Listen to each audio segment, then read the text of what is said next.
Ya, saya lanjutkan kembali dua sisi. Nah, sekarang saya kasih kesempatannya sama Bung Hensat. Silakan diambil mic-nya. Ya, Bung Hensat, apa yang Anda bisa serap dari ketiga calon ini yang tadi mengatakan?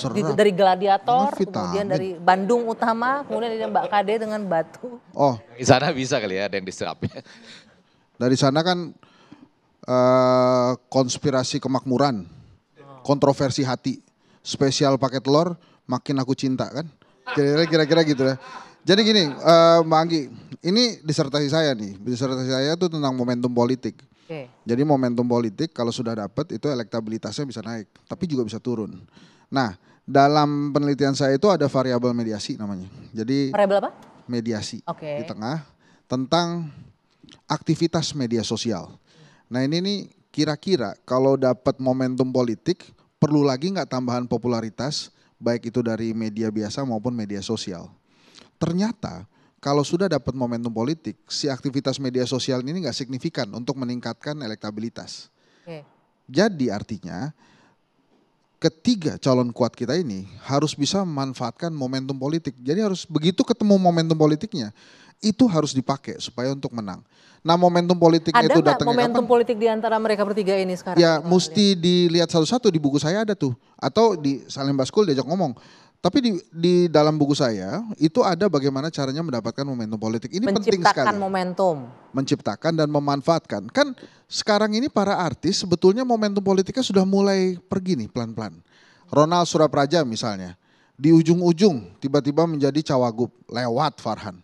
Itu momentum politiknya dia saat itu. Tunggu, kenapa lewat Farhan? Tadinya mau sama-sama jadi calon wakil wali kota tadinya. Tadinya mau jadi sama calon wali kota. Dia jadi lebih layak jadi calon wakil gubernur. Ya, makanya kemarin waktu tes kesehatan Farhan pakai biru muda, Ronald pakai biru tua, gubernur soalnya kan. Levelnya. Beda rumah sakit. Iya. Jadi ya kapan lagi punya calon wakil gubernur semuda itu kan? Ya, jadi maksud saya momentum itu harus digali. Jadi misalnya kayak Pemalang, kebetulan kami pernah melakukan studi di 3 daerah ini. Pemalang itu yang luar biasa dan mesti dikalahkan dengan kontroversi hatinya Vicky, itu adalah money politics yang tinggi. Money politicsnya di sana tinggi banget. Itu luar biasa. Tunggu sebentar, ini menarik nih. Apa jurus Anda untuk melawan money politik itu Mas Vicky? Nilai kemanusiaan itu lebih tinggi daripada harga 50.000 dan 100.000. Kalau dia sudah mengandaikan hak demokrasinya hanya dengan nilai rupiah itu, yang dikorbankan bukan dirinya, anak cucu dan keturunannya jadi ikut korban karena keserakahannya. Luar biasa ya. Benar, tapi itu benar yang disampaikan. Tapi Jakarta aja 58% masih mau menerima itu loh.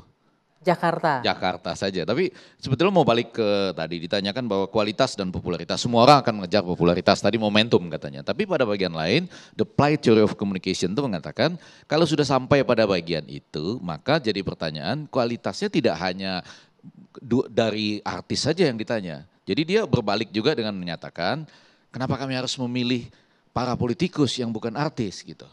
Kalau ternyata hidup kami begini-begini saja gitu. Nggak berubah juga. Nggak ada berubah, ya kan? Itu menarik. Ya kan, mendingan hidup kami nggak berubah-berubah, ya kan? Mendingan kita pilih mereka sekalian. Karena mungkin saja hidup kami nggak berubah, tapi kami dapat vikinisasi misalnya. Mungkin saja hidup kami nggak berubah, tapi kita bisa mendengarkan nyanyi. Mungkin saja hidup kami nggak berubah, tapi kita bisa, jadi ada nilai lebih dalam the play theory of communication itu. Tapi masa apa ia mau hanya nilai lebihnya sekadar menghibur. Kalau sama loh, kalau nasibnya tetap sama gitu. Kecuali ada sesuatu yang betul-betul nih Vicky. Begitu kita pilih Vicky, ada sesuatu yang betul-betul. Jadi gini Bang, judul kita kan kualitas atau popularitas. Izin Bang, dari yang terhormat senior saya Mbak Kade. Kenapa Mbak Kade akhirnya jadi popularitas? Karena ada kualitas, dia bisa bernyanyi, dia bisa menjadikan peran akting yang baik, itu kualitas yang melahirkan popularitas. Ini dua hal yang tidak boleh dipisahkan. Tapi kan kualitas yang seperti itu nggak bisa untuk digunakan memimpin sebuah daerah. Untuk awal, orang meraih dalam sebelum berjuang secara luas, dia berjuang untuk dirinya sendiri. Nah untuk meraih popularitas seorang Mbak Kade, seorang Om Farhan dengan sebagai announcer, kita udah tahu masa kecil aja saya belum tahu udah dengar suaranya Om Farhan di Bandung dan lain-lain itu. Maksudnya kan pencapaian. Om Farhan tua banget gitu. Bukan. Tua banget ya. Pencapaian Mbak, pencapaian untuk membentuk popularitasnya diiringi dengan kualitas. Itu modal awal. Ini saya tambahin tentang money politics tadi. Kenapa money politics itu merajalela? Karena pemilih-pemilih kita ini ternyata kan setiap kepala daerah itu selalu bilang kita akan tingkatkan kesejahteraan rakyat. Nah di kepala rakyat kecil itu, bagaimana kalau kamu mau meningkatkan kesejahteraan saya, bila kamu belum sejahtera. Salah satu tanda-tanda kamu sejahtera, mana coba tunjukkan kekayaannya. Bagi-bagi dong. Nah itu memang ada kekhawatiran juga dari saya. Itu, Bang, ya? Karena dari 2019 sampai 2024 ada pergeseran nilai. Dan ini bukan sekedar nilai kehidupan ya atau norma gitu, tapi juga nilai bingkisan. Jadi apa nih nilai amplopnya maksudnya? Jadi gini, dulu survei di tahun 2019 menunjukkan bahwa pemimpin yang dipilih sama rakyat itu selalu menunjukkan merakyat, beragama, soleh dan lain-lain gitu ya. Sekarang nomor 2-nya, itu yang pertama memang tetap masih merakyat. Nomor 2-nya adalah memberikan bingkisan. Lalu kita zoom in lagi nih survei ini. Bingkisannya apa sih? Uang tunai. Dan jadi, nilainya bergeser menurut Anda makin besar? Sebenarnya. Makin besar. Toleransi orang terhadap money politics makin besar. Dan ini yang terus berusaha dikejar juga. Salahnya kita para politisi adalah kita berusaha mengejar. Dengan memenuhi itu. Betul. Gitu. Ada demand maka supply-nya pun nggak berhenti. Dan ini yang sebetulnya sangat mengkhawatirkan untuk demokrasi Indonesia. Apakah bisa dilawan? Menurut saya mah bisa. Apakah dengan popularitas plus itu satu. Yang kedua, mau nggak mau kita mesti bikin jejak dulu. Itu sebabnya sekarang ini kalau mau maju pilkada akan sangat sulit untuk teman-teman yang ternyata harus memulainya hanya dalam beberapa bulan sebelum pilkada. Berat banget. Gak cukup, ya. Karena satu-satunya cara dia untuk mendapatkan suara harus bawa bingkisan berupa uang tunai. Wah berat tuh kalau gitu. Itu berat banget. Nggak, tapi it's true juga. Di kedai kopi juga dapat itu. Pemimpin yang memberi hadiah jawabannya. Jadi memang artinya di pilkada ini harus ada perlawanan global dan kompak dari para calon kepala daerah untuk sepakat tidak akan memberikan money politics. Dan masyarakatnya juga harus diedukasi tentunya. Iya, masyarakatnya harus diedukasi. Tapi kalau barang-barang nggak ngasih money politics itu masyarakatnya. Tapi di November nggak terjadi lah itu ya. Mudah-mudahan ya. Enggak, maksud saya Anda bersepakat pun secara global, mondial, lokal dan lain-lain itu tetap akan terjadi. Akan terjadi. Enggak, maka deh, ini jadi tingkat toleransinya malah makin lebar, makin tinggi. Tingkat toleransinya. Jadi dulu 2019 di Bandung itu hanya 43% toleransi money politik, sekarang sudah 72%. 72% dengan nilainya berapa sekarang? 500.000. 200. Oh, 200.000. Udah turun berarti itu. Tahun waktu yang lalu, waktu sebelumnya? 40 ribuan. Oh oke. Maka deh, nah kalau Anda tadi bilang ya minimal kalaupun rakyat nggak sejahtera minimal kami terhibur gitu dengan politik. Apakah Anda mau hanya dinilai lah bahasa halusnya? Menghibur masyarakat aja. Dengan prinsip kemanusiaan, prinsip keadilan sosial, saya semakin yakin bahwa bagaimana Ibu Megawati Soekarno Putri selalu bilang bonding dengan rakyat, bagaimana kita tidak saja hadir tapi juga memberikan solusi akan masalah-masalah yang terjadi di rakyat. Jadi popularitas bisa menjadi bonus.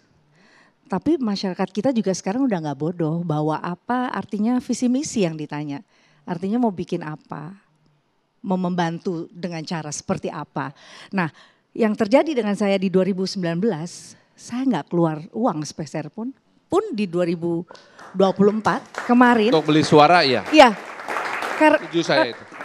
Karena yang ada ketika saya melakukan pendekatan door to door humanis ke masyarakat dan mereka justru melihat saya sudah cukup terhibur, memang terhibur tanpa nyanyi pun juga terhibur ya gitu. Walaupun beberapa teman-teman yang menyampaikan bahwa KD modalnya murah, cuman toa ya. Kita kumpul di depan rumah, saya nyanyi dan dengan relawan mereka hadir dan ternyata engagement itu, kehangatan itu yang diinginkan. Apalagi di 2024 ini mereka melihat calonnya asli orang Batu, wong konco dewe yang juga tentunya hadir dengan visi misi yang baik. Dan buat saya penting sekarang yang didorong bahwa bagaimana warga seluruh Indonesia dengan hal yang paling mendasar adalah kesehatan. Kan ada beda ya antara DPR pusat, legislatif dengan eksekutif dalam konteks pilkada. Terutama karena kan hitungan bilangan pembaginya. Beda utamanya adalah pergeseran nilai 2019 dengan 2024. Iya. Itu bergeser jauh sekali. Disampaikan secara terbuka, ungkapkan, keluarkan. Udah tadi. Angkanya juga dikeluarkan. Angkanya itu pun angkanya pun bukan angka mutakhir. Dari 40.000 ke 200.000. Yang mutakhir berapa Bang? Enggak, iya. Lebih dari itu jangan-jangan. 2 kali lah. 400.000 ya? 500.000 satu amplop. Gak akan sanggup. Aduh. Karena saya malah, Mas Freddy, saya malah nggak berpikir bahwa 4,5 tahun kita turun kemarin dengan segala program-program yang sangat sosial kemasyarakatan. Saya berpikir bahwa masyarakat juga sebetulnya sudah cukup dengan kehadiran kita bersosialisasi dengan membawa program-program yang baik. Dan kemarin itu saya di Pileg nggak fokus untuk legislatif sama sekali. Bagaimana saya mendorong calon presiden saya kemarin itu gitu. Ya karena kan yang lain itu nggak punya, mungkin calon-calon lain merasa tidak punya modal. Kalau Mbak Krisdayanti ngetop, Farhan ngetop, Mas Vicky ngetop juga. Karena mereka merasa tidak punya modal untuk menyaingi itu, mungkin mereka merasa harus memberikan something untuk pemilik suara. Sehingga juga sih. Mungkin saya boleh try to challenge gitu, your idea, Pak Dokter. Bukan saya mau so tahu, tapi yang saya rasakan sendiri sebetulnya ada 2 orang yang sempat disebut sebagai kandidat di Kota Bandung yang memang popularitasnya sangat tinggi dan mereka dua-duanya bukan artis. Satu Ibu Atalia, istrinya Ridwan Kamil. Kedua Umi Oded, istri mantan wali kota Bandung juga. Ini 2 orang yang gak punya latar belakang artis sama sekali, tapi popularitasnya luar biasa. Iya kan populer Han. Iya, tapi bukan artis. Iya populer. Bukan yang populernya iya. Yang saya adalah mereka punya modal popularitas kan. Iya, tapi popularitasnya karena apa? Lakinya. Karena mereka aktif bersama dengan suami-suaminya. Ya. Nah ini yang kemudian kita lihat juga modal sosial yang kita nggak bisa anggap remeh. Bahwa kemudian mereka memilih untuk tidak ikut maju gitu. Hal lain lah itu ya. Itu pilihan. Itu pilihan dari realita politik. Nggak dipilih oleh partai gitu kan ya. Pilihan atau. Tidak dipilih gitu kan. Baik nanti kita akan bahas lagi di 2 sisi bagaimana sempat juga beredar kemarin ini untuk Mbak Kade. Sempat maju mundur untuk jadi calon wali kota. Maju mundur cantik. Nanti kita akan bahas usai jeda saat lagi di 2 sisi.